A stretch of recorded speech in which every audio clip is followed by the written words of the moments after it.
নমস্কাৰ দুপৰ হিৰাম ষ্টুডিঅত মস্মিতা গোস্বামী অৰুণাচলৰ কিমিনত অসমৰ যুৱকক গুলিওৱা দ্ৰুবিত গ্ৰেপ্তাৰ কৰা হৈছে কিমিন আৰক্ষী জালত পৰিছে দ্ৰুবিতৰূপী অৰুণাচলৰ এজন আৰক্ষীৰ জোৱান সোমবাৰে গুলিয়াই আহত কৰিছে জয়ন্ত তাঁতী আৰু শিৱ মল্লিকক ঘটনাৰ পিছতে পথ অৱৰোধ কৰি প্ৰতিবাদ সাব্যস্ত কৰিছিল আশা আৰু আটছাই ইটানগৰ এখন থানাত কৰ্মৰত দ্ৰুবিতৰূপী জোৱানজন হোটেলৰ মালিক কৰ্মচাৰী গুলিয়াই পলায়ন কৰিছিল জোৱানজনে আৰু অৱশেষত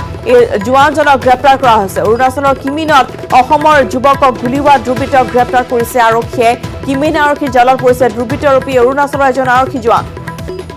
সোমবাৰে গুলিয়াই আহত কৰিছে জয়ন্ত তাঁতী আৰু শিৱ মল্লিকক আৰু ইতিমধ্যেই ঘটনাৰ পিছতে পথ অৱৰোধ কৰি স্থানীয় ৰাইজে প্ৰতিবাদী কাৰ্যসূচী ৰূপায়ণ কৰিছিল আশা আৰু আটছাই প্ৰতিবাদ সাব্যস্ত কৰিছিল আৰু অতি শীঘ্ৰেই দোষী কৰায়ত্বৰ তেওঁলোকে দাবী জনাইছিল ইটানগৰ এখন থানাত কৰ্মৰত দ্ৰুবিতৰূপী জোৱানজন হোটেলৰ মালিক আৰু কৰ্মচাৰীক গুলিয়াই পলায়ন কৰিছিল জোৱানজনে আৰু অৱশেষত অৰুণাচলৰ কিমিনত গ্ৰেপ্তাৰ কৰা হৈছে এই দ্ৰুবিতৰূপী জোৱানজনক কিমিন আৰক্ষী জালত পৰিছে অৰুণাচলৰ এজন আৰক্ষী জোৱান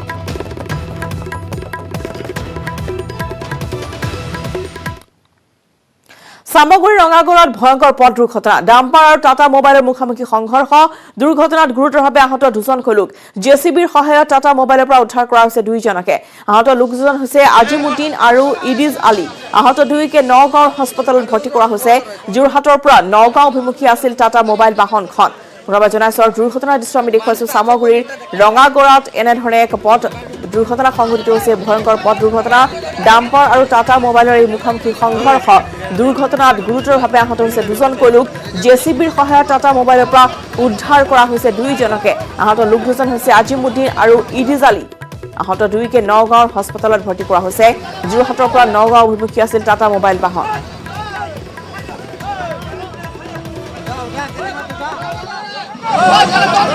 দুখন ডাম্পাৰ একেলগে আহি আছিলে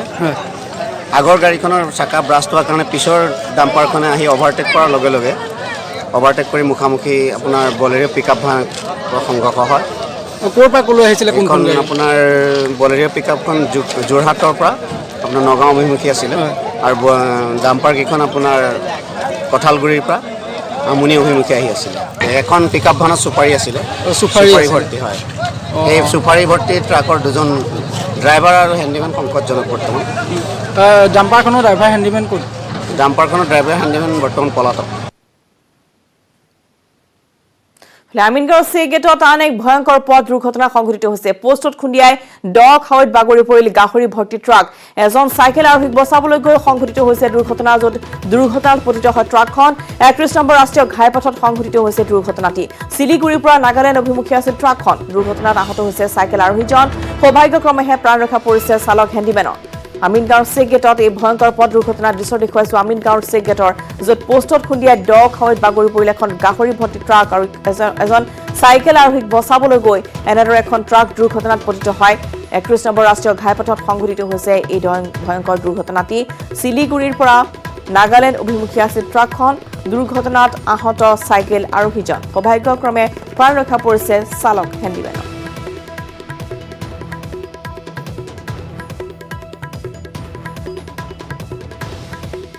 আৰু বহুদিনীয়া আশা প্ৰত্যাশাৰ অন্তত আজি অসমৰ বুকুত আনুষ্ঠানিকভাৱে স্বীকৃতি লাভ কৰিব বজালী জিলাই আজি মুখ্যমন্ত্ৰী সৰ্বানন্দ সোণোৱাল আৰু বিজেপিৰ ৰাজ্যিক সভাপতি ৰঞ্জিত কুমাৰ দাসৰ উপস্থিতিত আনুষ্ঠানিকভাৱে বজালী জিলাৰ আনুষ্ঠানিক স্বীকৃতি প্ৰদান কৰা হ'ব ইতিমধ্যে বজালী জিলাৰ ক্ষেত্ৰত ইতিহাস সৃষ্টি কৰি জিলা উপায়ুক্ত হিচাপে ভৱানী প্ৰসাদ শৰ্মা আৰু আৰক্ষী অধীক্ষক হিচাপে ধৰ্মেন্দ্ৰ দাসে নিজৰ যোগদান প্ৰক্ৰিয়া সম্পন্ন কৰিছে এনে প্ৰেক্ষাপটত সুদীৰ্ঘকাল বজালীবাসী বৰপেটা জিলাৰ পৰা আঁতৰি আহি আত্মপ্ৰতিষ্ঠা লাভ কৰিব বিশেষকৈ বজালী মহকুমাৰ অন্তৰ্গত পাটাচাৰ কুচি আৰু ভৱানীপুৰ সমষ্টিক সাঙুৰি সম্প্ৰতি গঠন হৈছে বজালী জিলা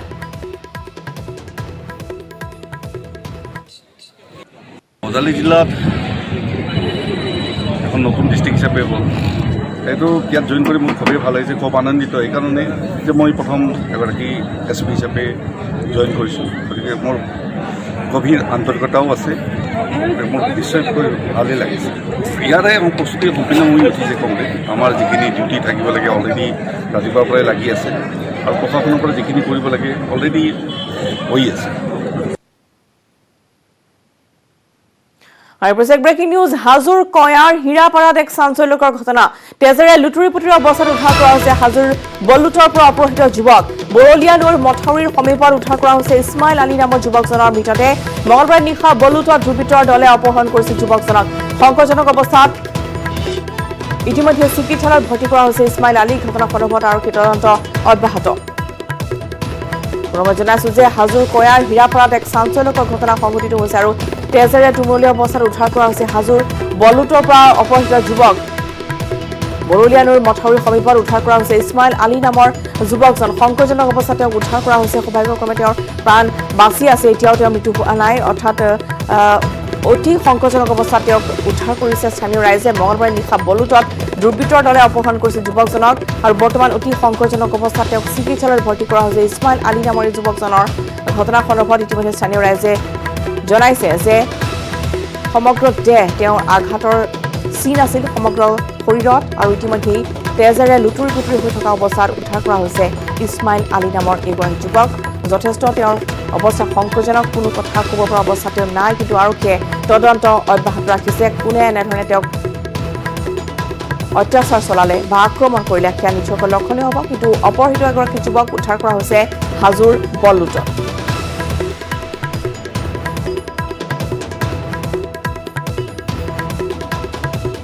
ফলে হুজাই সেশন আদালতৰ ঐতিহাসিক ৰায়দান শিশু ধৰ্ষণ হত্যাৰ অভিযুক্তক মৃত্যুদণ্ডৰ ৰায় অভিযুক্ত চন্দন হৰিজনক মৃত্যুদণ্ডৰে দণ্ডিত 5 বছৰৰ শিশুক ধৰ্ষণ কৰি হত্যা কৰিছিল চন্দনে 2020 26 ফেব্ৰুৱাৰীত সংঘটিত হৈছিল এই নাৰকীয় ঘটনা হুজাই দাৰিয়া বস্তিত সংঘটিত হৈছিল এই ঘটনাটি পুনৰ জনাও যে হুজাই সেশন আদালতৰ এক ঐতিহাসিক ৰায়দান শিশু ধৰ্ষণ হত্যাৰ অভিযুক্ত চন্দন হৰিজনক মৃত্যুদণ্ডৰে দণ্ডিত কৰা হৈছে 5 বছৰৰ শিশুক ধৰ্ষণ কৰি হত্যা কৰিছিল চন্দনে 2020 চনৰ 26 ফেব্ৰুৱাৰীত সংঘটিত হৈছিল এই নাৰকীয় ঘটনাটি হুজাই দাৰিয়া বস্তিত সংঘটিত হৈছিল এই পাশবিক কাণ্ড আৰু ইতিমধ্যে এই ৰায়দান প্ৰদান কৰা হৈছে অতি সোনকালে ইয়াৰ ৰায় প্ৰদান কৰিছে সেশন আদালতে শিশু ধৰ্ষণকাৰী অভিযুক্তক মৃত্যুদণ্ডৰ ৰায়দান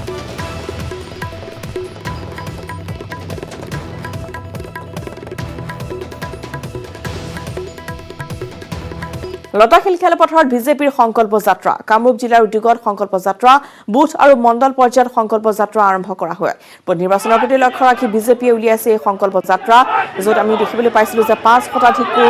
অধিক ইতিমধ্যে বিজেপি সমৰ্থক ইয়াত অংশগ্ৰহণ কৰিছে লতাশিল খেলপথাৰৰ পৰা নেহৰু ষ্টেডিয়ামলৈ উলিওৱা হৈছিল এই বিজেপিৰ সংকল্প যাত্ৰা কামৰূপ জিলাৰ উদ্যোগত সংকল্প যাত্ৰা আজি বাহিৰ কৰা হয় বুথ আৰু মণ্ডল পৰ্যায়ত সংকল্প যাত্ৰা আৰম্ভ নিৰ্বাচনৰ প্ৰতি লক্ষ্য ৰাখি বিজেপিয়ে উলিয়াইছে সংকল্প যাত্ৰা মিছন 100+ তেওঁলোকৰ সফল কৰাৰ বাবে এনেধৰণে এতিয়া সংকল্প যাত্ৰা উলিওৱা হৈছে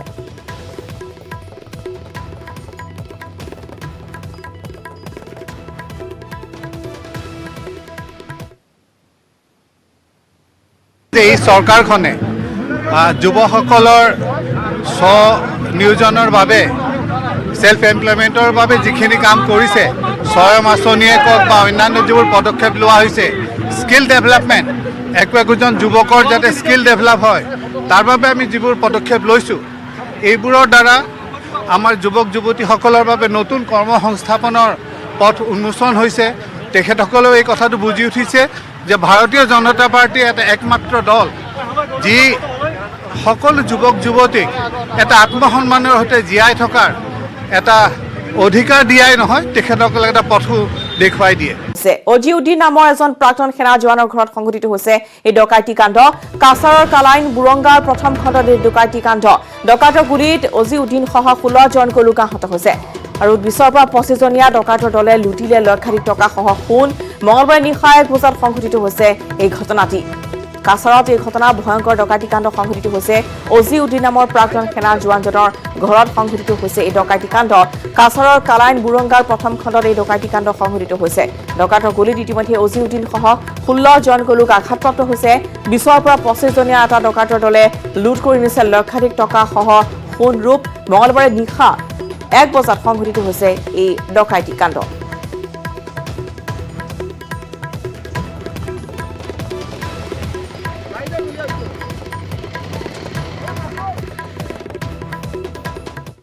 গতকাল রাতে ওনার বাড়িতে প্রায় 15 থেকে 20 জনের একটি ডাকাত দল আক্রমণ করে প্রথমে বাইরের গ্রিল এবং তালা ভেঙে ঘরে প্রবেশ করে এবং ঘরের কাঠের দরজা ভেঙে প্রায় 1 ঘন্টার সময় ধরে ঘরে লুটপাট চালায়। তারা ঘরের যারা ছিল সবাইকে খুব বেশি মারধর করে এবং টাকা সোনা এবং অন্য অন্য মূল্যবান সামগ্রী নিয়ে পালিয়ে যায়। কলাক্ষেত্ৰত অসম প্ৰদেশ বিজেপি মহিলা মৰ্চাৰ ৰাজ্যিক কাৰ্যনিৰ্বাহক সভাত উপস্থিত সকলো মৰ্চাৰ ৰাষ্ট্ৰীয় সভানেত্ৰী বান্তি শ্ৰীনিবাসন ৰাজ্যিক কাৰ্যনিৰ্বাহকত অংশগ্ৰহণ কৰিছে মুখ্যমন্ত্ৰী সৰ্বানন্দ সোণোৱালে। কলাক্ষেত্ৰত আজি অসম প্ৰদেশ বিজেপি মহিলা মৰ্চাৰ ৰাজ্যিক কাৰ্যনিৰ্বাহকৰ এই অনুষ্ঠান আয়োজিত কৰা হয়। সভাত উপস্থিত থাকে মহিলা মৰ্চাৰ ৰাষ্ট্ৰীয় সভানেত্ৰী বান্তি শ্ৰীনিবাসন।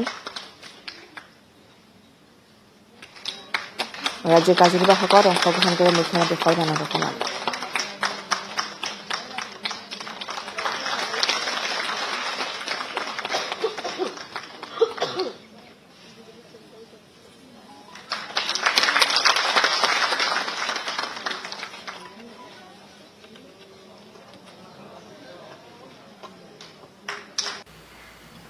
যিকোনো কাম সমাজত সুস্থিৰভাৱে সম্ভৱ কৰি তুলিব লগা হ'লে মহিলাই অগ্ৰণী ভূমিকা পালন কৰিব লাগে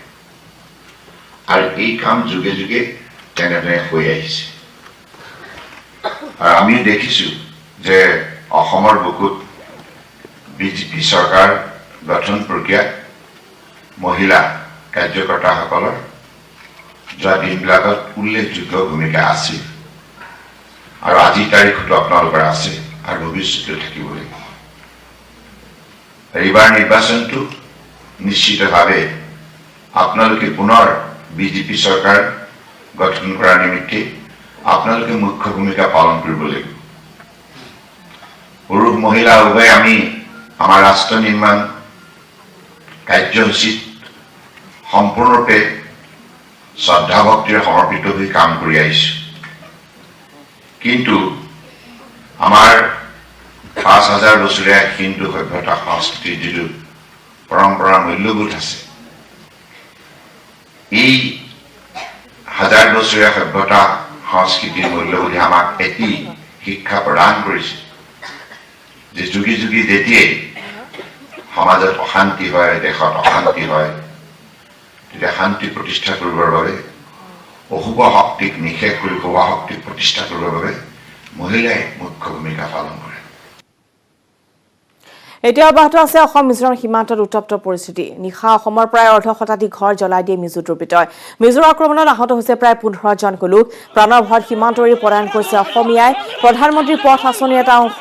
এটা পথ নিৰ্মাণক লৈ মঙলবাৰৰ পৰা সৃষ্টি হৈছিল উত্তপ্ত পৰিস্থিতিৰ। এই পথ নিৰ্মাণ কাৰ্য চলি থকাৰ মাজতে মিজো সংগঠন আৰু মিজো আৰক্ষীয়ে বাধা দিছিল। তাৰ পিছতে অসমৰ ৰাইজ আৰু মিজো সংগঠনৰ মাজত সংঘাতৰ সূত্ৰপাত হয় আৰু ইয়াৰ পিছতে নিশা মিজো সংগঠন আৰু মিজো আৰক্ষীয়ে সীমান্ত থকা কচুৰথল এলেকাৰ অসমীয়া বহুকেইটা ঘৰ জ্বলাই দিয়ে। এই ঘটনাৰ পিছতে প্ৰাণৰ মমতাত নিজৰ ঘৰ বাৰী এৰি পলায়ন কৰিবলগীয়া হৈছে স্থানীয় ৰাইজে। এতিয়া চেপা উত্তেজনা অব্যাহত আছে হাইলাকান্দিৰ এই ভিতৰুৱা অঞ্চলটিত, য'ত ইতিমধ্যেই তেওঁলোকে এটা পথ নিৰ্মাণ কৰিছিল, যিটো পথ ইতিমধ্যে হাইলাকান্দিৰ পৰা মিজোৰাম সীমান্ত হৈ তেওঁলোকৰ সেই পথ নিৰ্মাণ কৰিছিল। প্ৰধানমন্ত্ৰী গ্ৰাম সড়ক যোজনাৰ অধীনত আছিল এই পথটো। কিন্তু নিশাৰ ভাগত এক অপ্ৰীতিকৰ পৰিস্থিতিৰ সৃষ্টি হয়, যেতিয়া ১৫টাতকৈ অধিক ঘৰত অগ্নিসংযোগ কৰে মিজো দুৰ্বৃত্তই। তাৰপিছতে পৰিস্থিতি অধিক উত্তেজিত হৈ পৰে।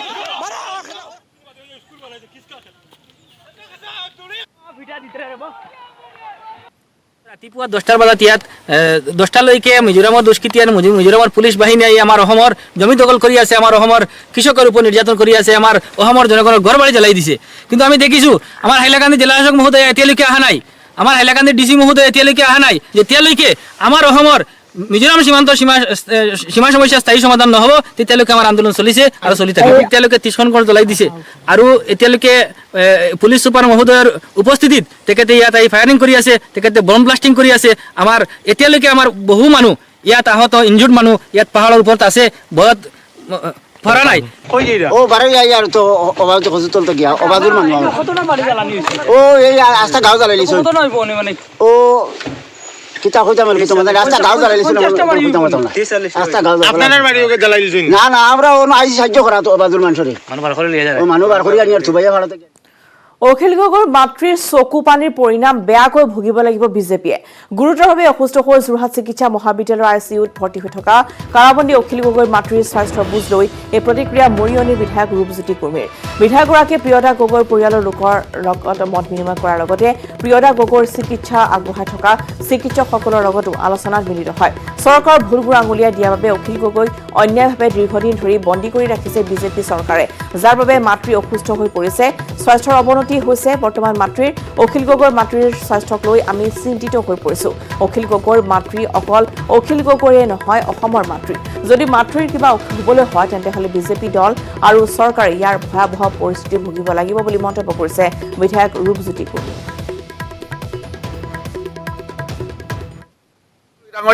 আজি যেনেধৰণে আজি অন্যায়ভাৱে আজি এই বিজেপি দলৰ চৰকাৰখনে আজি তেওঁক জেলত ভৰাই ৰাখিছে যাৰ কাৰণে আজি মাতৃগৰাকী আজি অসুস্থ হৈ পৰিছে আজি খাব মন নকৰা হৈছে আজি স্বাস্থ্য অৱনতি ঘটিছে আজি হাৰ্টৰ ৰোগ দেখা দিছে ডায়েবেটিছৰ প্ৰেছাৰৰ কিডনী আজি ৰোগ দেখা দিছে আজি এই আইগৰাকীৰ কথা অলপ এই বিজেপি দলৰ চৰকাৰখনে চিন্তা কৰিব লাগিছিলে আৰু যিহেতু বহুত দিন তেখেতে খোৱা নাছিল আজি দুৰ্বল হৈ পৰাৰ লগতে আজি হাৰ্টৰ কিডনীৰ আৰু অন্যান্য ৰোগ দেখা দিছে আমি খুব চিন্তিত হৈ পৰিছো আৰু যদি মাতৃগৰাকী কিবা হ'বলৈ হয় ইয়াৰতো ভয়াৱহ এটা পৰিস্থিতি এই বিজেপি দলে ভুগিব লাগিব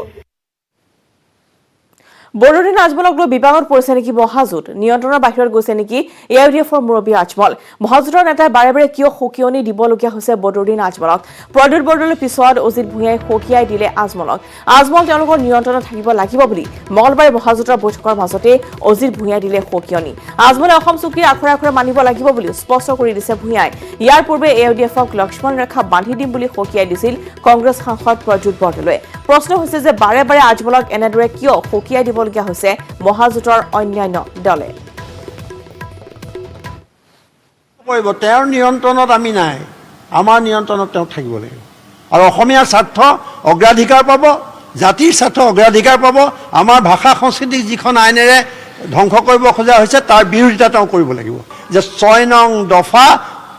আখৰে আখৰে পালন কৰিব লাগিব বুলি এআইডিএফে দাবী কৰিব লাগিব মই কৈছো